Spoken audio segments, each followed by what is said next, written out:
빌립보서 4장 우리가 읽고 묵상할 말씀은 빌립보서 4장 10절부터 20절까지의 말씀입니다. 빌립보서 4장 10절부터 20절까지의 말씀 함께 읽도록 하겠습니다.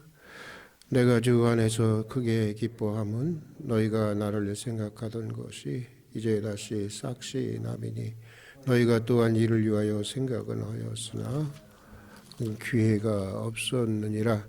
내가 궁핍함으로 말하는 것이 아니니라.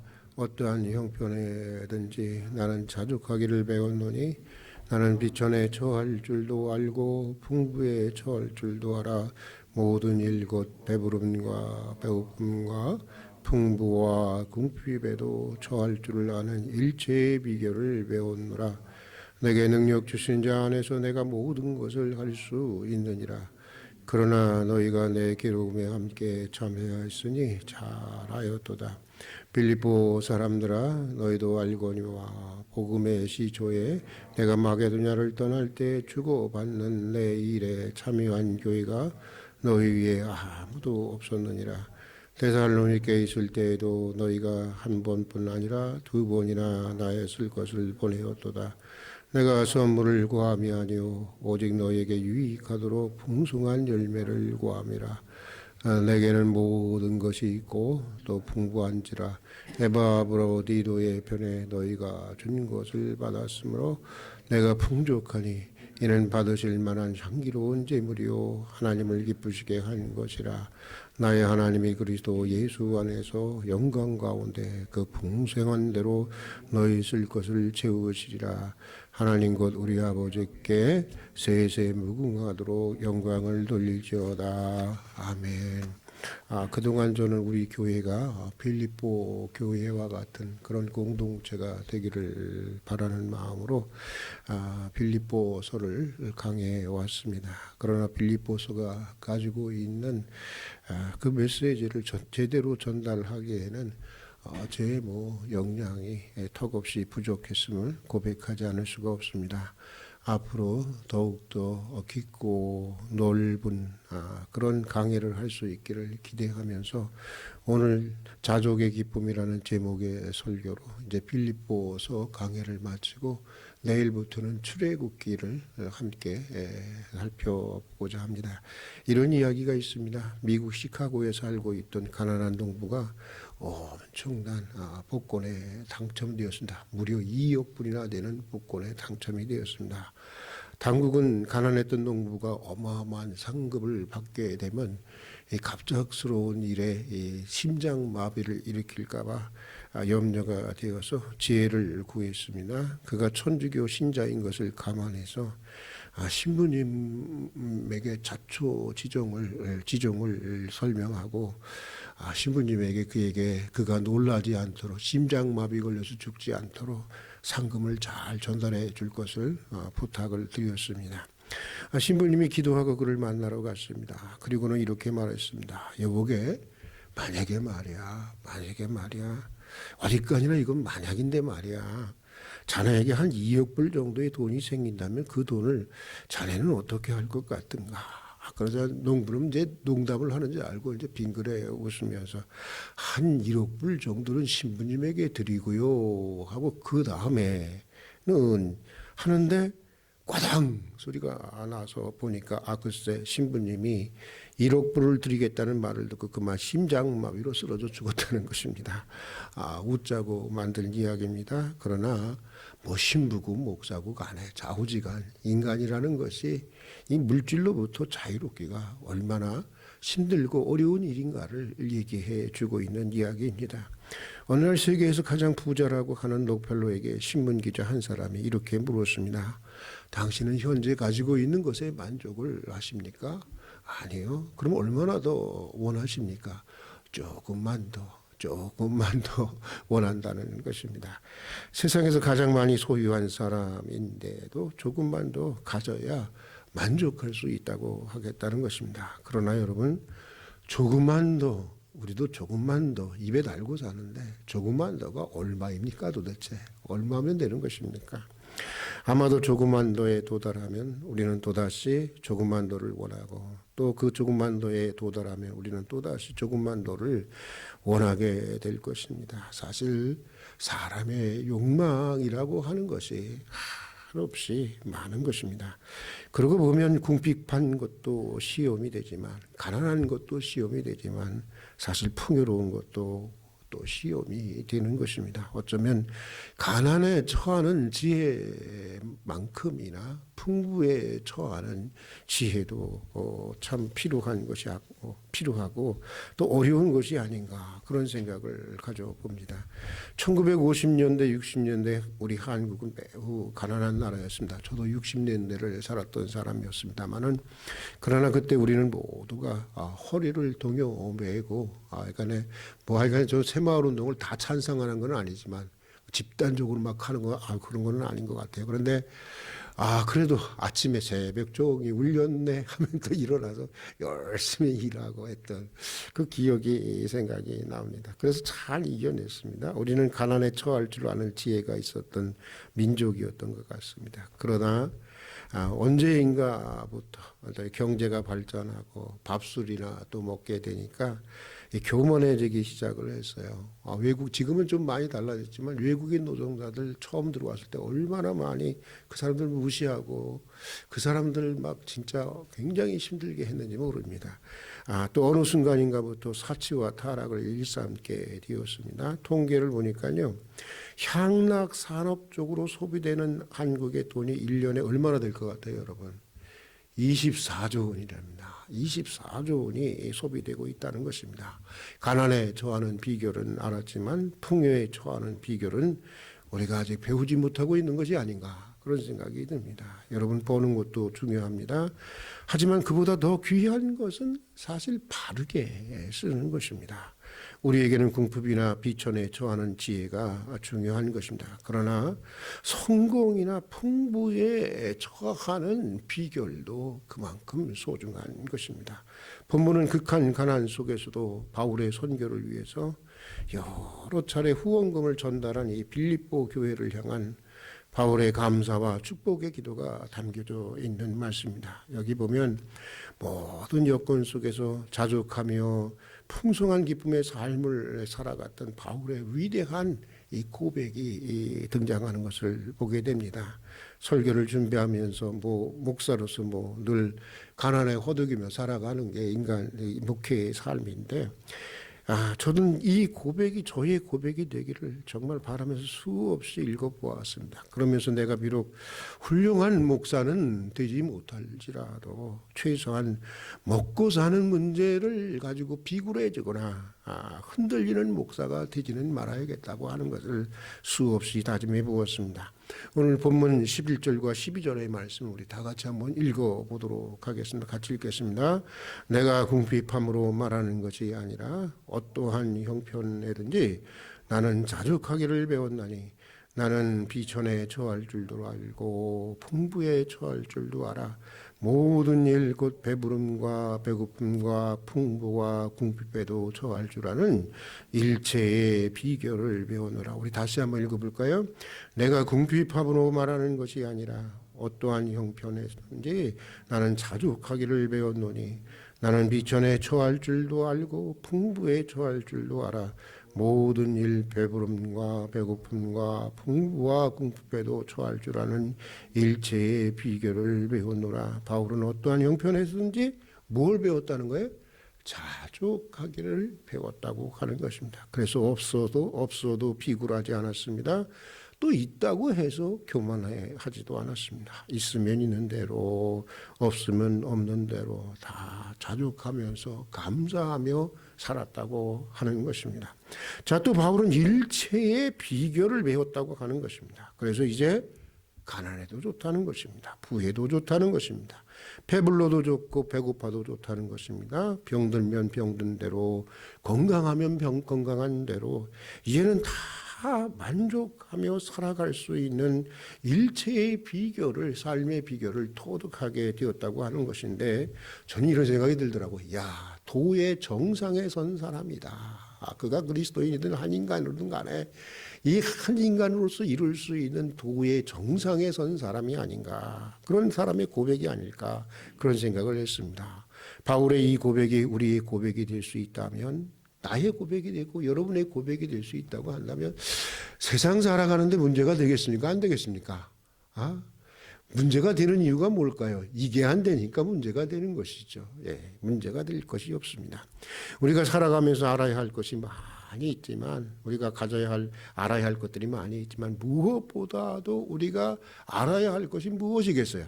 그것은 바울처럼 자족하며 살아갈 수 있는 비결, 일체의 삶의 비결을 터득하는 것, 그것이 우리가 알아야 할 것입니다. 가끔 보면 자녀가 공부를 못한다고 불평하는 부모들이 있습니다.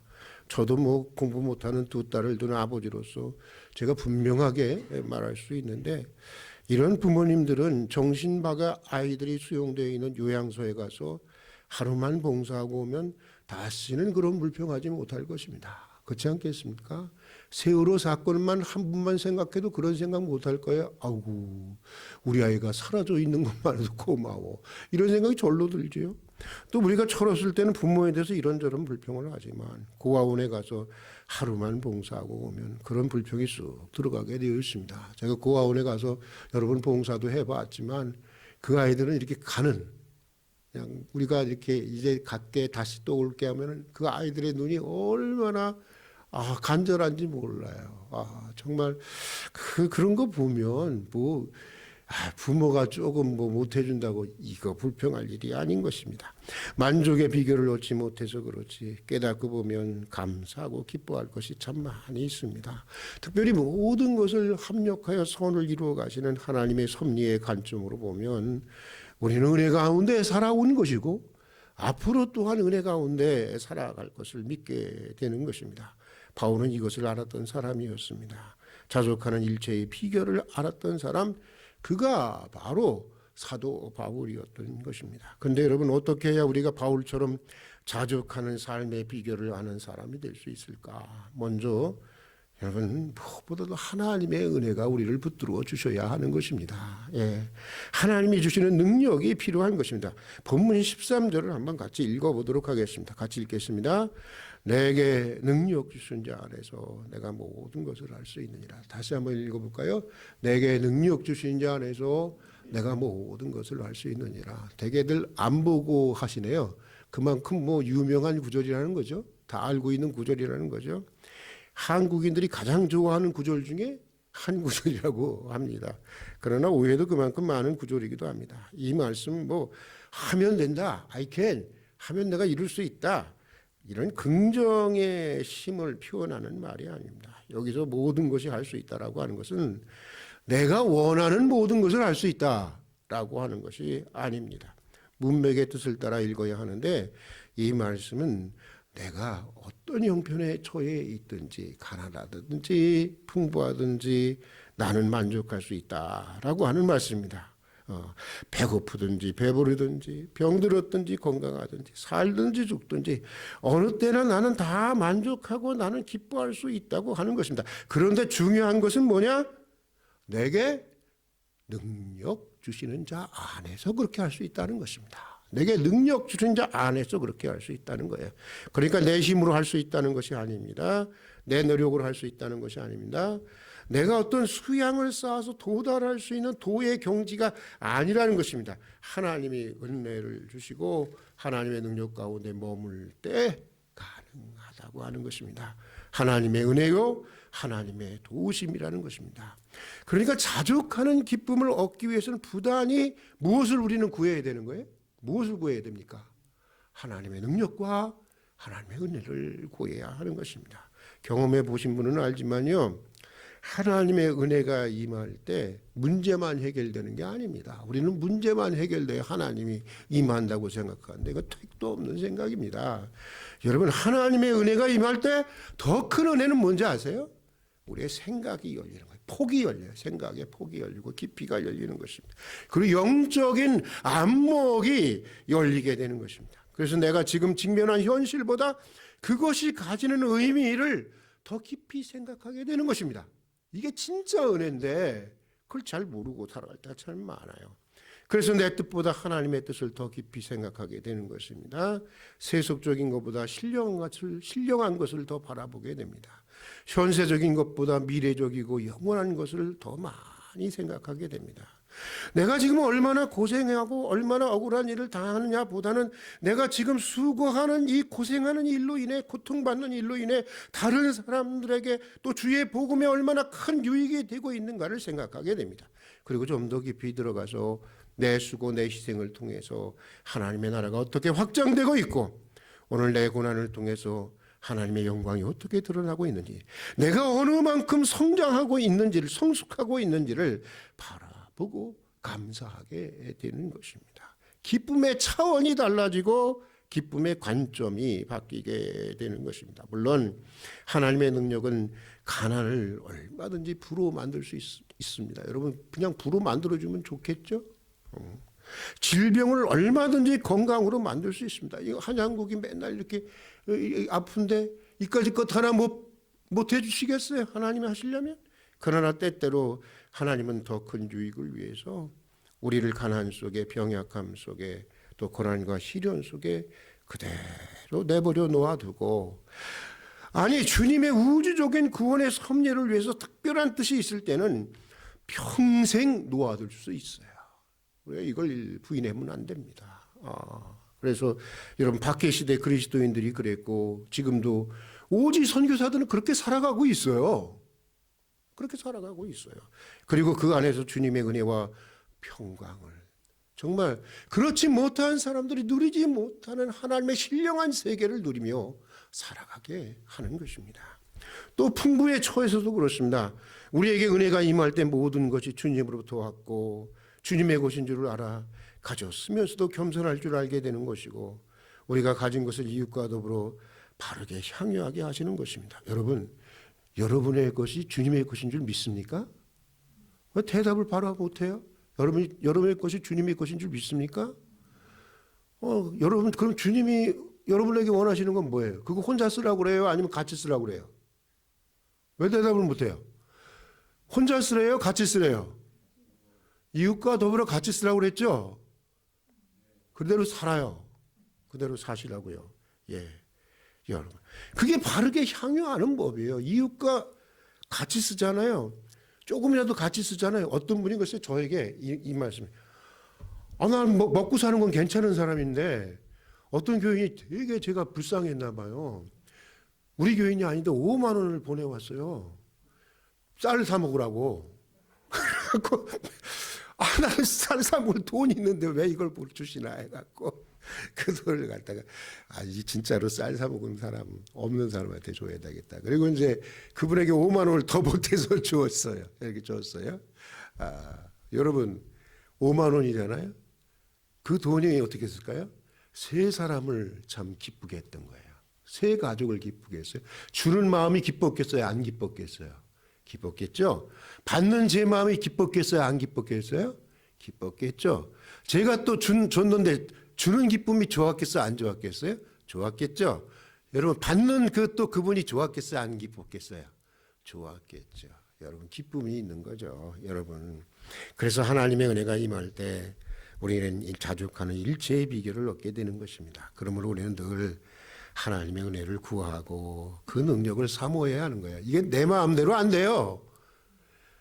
마음이라는 게 뭘까 생각해서 우리 마음은 우리 것인데 우리 마음대로 할 수 없는 게 우리 마음이다. 저는 그렇게 정의를 했어요. 마음에 대해서.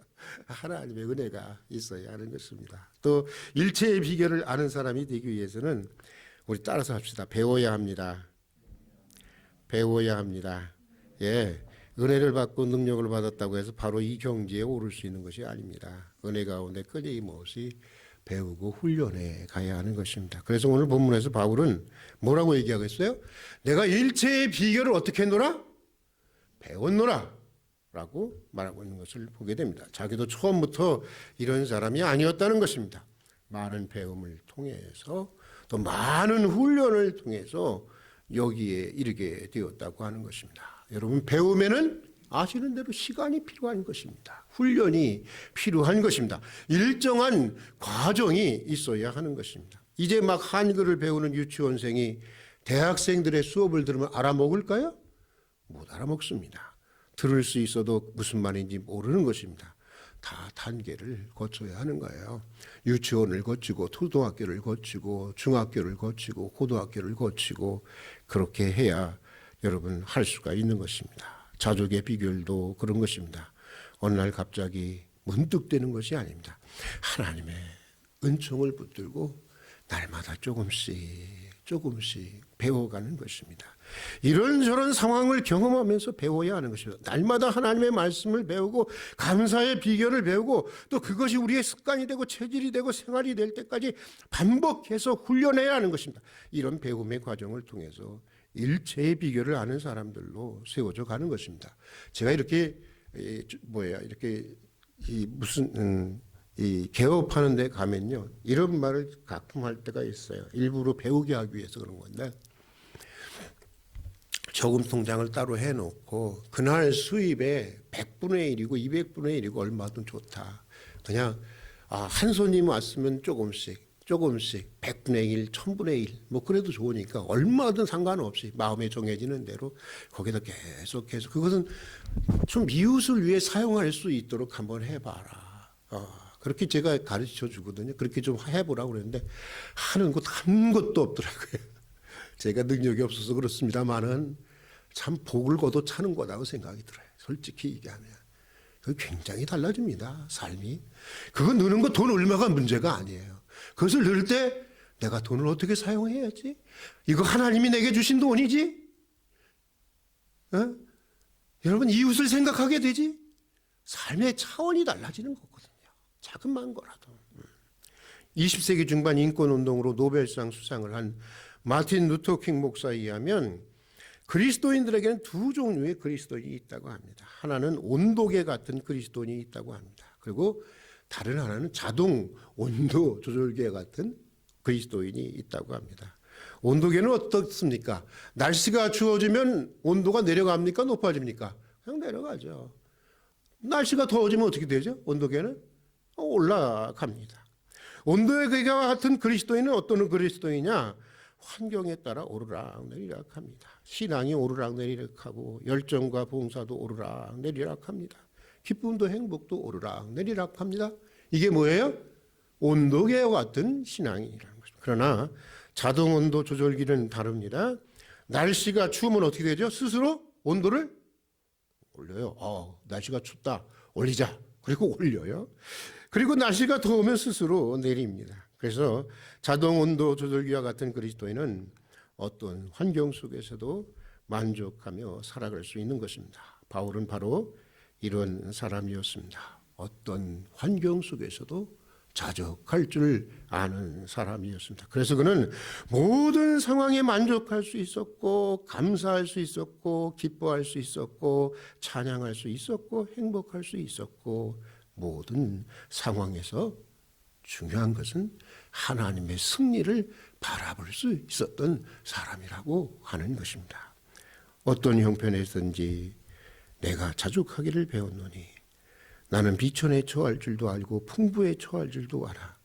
모든 일 곧 배고픔과 배부름과 배고픔과 풍부와 궁핍에도 처할 줄 아는 일체의 비결을 배우노라.